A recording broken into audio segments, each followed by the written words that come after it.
आज हम बात करने वाले हैं हेल्स पैराडाइज सीजन 3 के एपिसोड 3 के बारे में। बेसिकली इस वीडियो में हम मांगा से चैप्टर 92, 93 और 94 को कवर करेंगे। तो चलिए अब बिना देरी के इसे शुरू करते हैं। रायन ताऊ की मदद से उस लड़की के एस्थेटिक ब्लेज को बुझा देता है।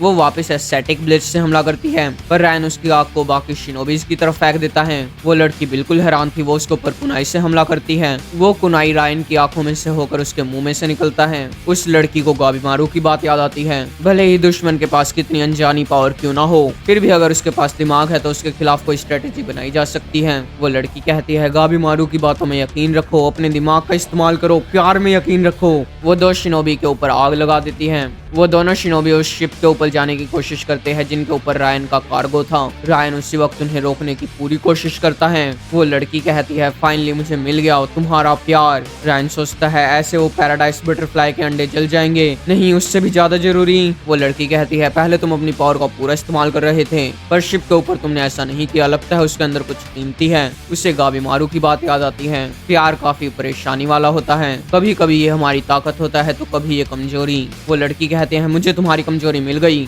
बहुत सारे शिनोबी एक साथ उसके ऊपर हमला करते हैं। उस लड़की ने रायन से कुछ चुरा लिया था।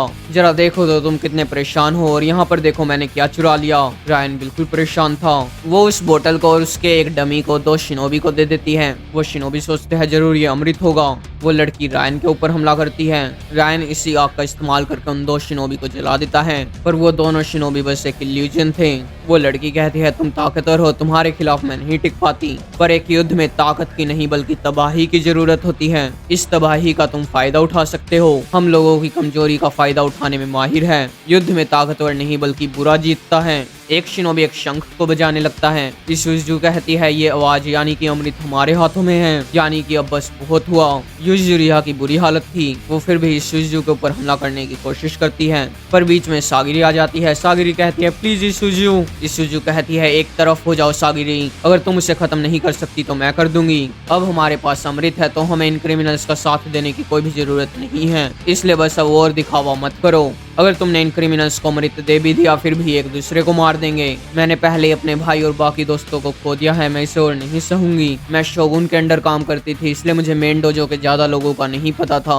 पर एक औरत होने के नाते मैं तुम्हारे साथ अच्छा फील करती थी सागिरी। इस साइलेंट की वजह से तुम पर दबाव पड़ा होगा। वैसे भी हम एक ही स्कूल के दोस्त है ना। दूसरी तरफ गाबीमारू के सामने चीफ और यूई खड़े थे। चीफ कहता है, ये वही लड़की है जिससे तुम्हारी शादी हुई थी और ये असली नहीं है, ये बस तुम्हें गाँव में रखने का एक जरिया थी, पर तुम्हारे केस में ये प्लान बैकफायर हो गया। यूई कहती है, इसलिए तुम्हें मरना होगा। गाबीमारू कहता है, ट्रांसफॉर्मेशन जुत्सु, तुम अच्छे हो चुके हो किंग काकुबो और गिंग काकुबो, पर तुम अपनी ब्लड लस्ट को नहीं छिपा पाए। नॉर्मल आदमी शायद इससे धोखा खा जाए, पर एक शिनोबी कभी नहीं खाएगा। वो दोनों कहते हैं, गाबीमारू से इतनी तारीफ सुनना हमें अच्छा लगा। जो अगली गाबीमारू है उसने हमें इंस्ट्रक्ट किया था, पर हमें और भी अच्छा बनना होगा आपको बेवकूफ बनाने के लिए गाबीमारू। गाबीमारू कहता है, मेरी सक्सेसर, हाँ वो जरूर शीजा होगी। आप ठीक हो गाबीमारू। अच्छा, तो चीफ ने उस सरदर्द को चुना और बाकियों का क्या? वो दोनों कहते हैं, आओ ग्योबो और कारासु तेंगु मर चुके हैं, और कुमो किरी का क्या? वो भी यहाँ आते हुए मर गया। जब उन्हें उस शंख की आवाज आती है, गाबीमारू कहता है, इस सिग्नल का क्या मतलब था? वो दोनों कहते हैं, गाबीमारू, इसका मतलब है कि अमृत हमारे हाथों में है। प्लीज क्या अब आप खुद मर जाओगे? चीफ ने आपको गांव से निकाल दिया है और उसी के साथ आपको मारने का ऑर्डर दिया है। अगर आप गिंग काकुबो का थोड़ा सा सलाइवा पी लोगे तो आप मर जाओगे, वो भी बिना किसी दर्द के। हमने यही प्लान सोचा है। गाबीमारू कहता है, नहीं ये काफी बुरा है, प्लीज वापस सोच लो। गाबीमारू कहता है, एक दुश्मन की रेंज में कभी भी मत आओ, ये एक बेसिक शिनोबी प्रिंसिपल है। वो दोनों कहते हैं, दुश्मन? हाँ अगर तुम लोग मेरे रास्ते के बीच में आओगे तो। पर क्या आपको पता है वो यूई नाम की औरत एग्जिस्ट करती ही नहीं। तुम्हें जो बोलना है बोल लो, ये काम नहीं करेगा। मैं इवागाकुरे में किसी की भी बात नहीं मानूंगा। तुम लोगों को दिमाग के साथ खेलना आता है। वो बड़े वाला शिनोबी कहता है, तो बातें काम नहीं आई। ठीक है, तो अब हमें गाबीमारू के साथ मौत तक लड़ना होगा। वहाँ पर बहुत सारे बच्चे शिनोबी आ जाते हैं जो कि काफी खुश थे। वो शिनोबी कहते हैं, जो गाँव के यंगस्टर्स है वो आपके साथ लड़ाई करना चाहते हैं गाबीमारू। अच्छा, और अगर मैं मना कर दूं तो? जब वो बच्चे कहते हैं, प्लीज सर ये हमारे लिए गर्व की बात होगी।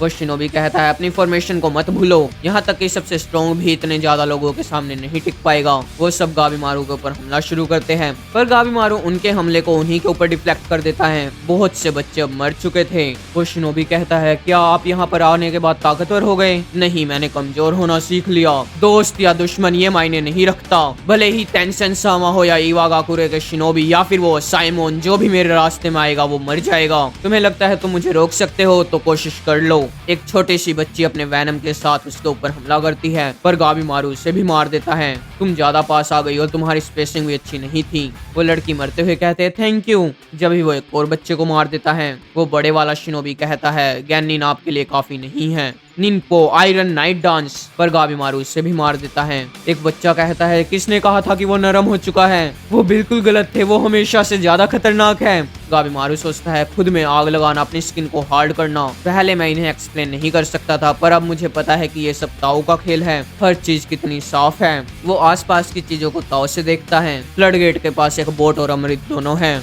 वहाँ पर शीजा भी है, इससे चीजें मुश्किल हो गई।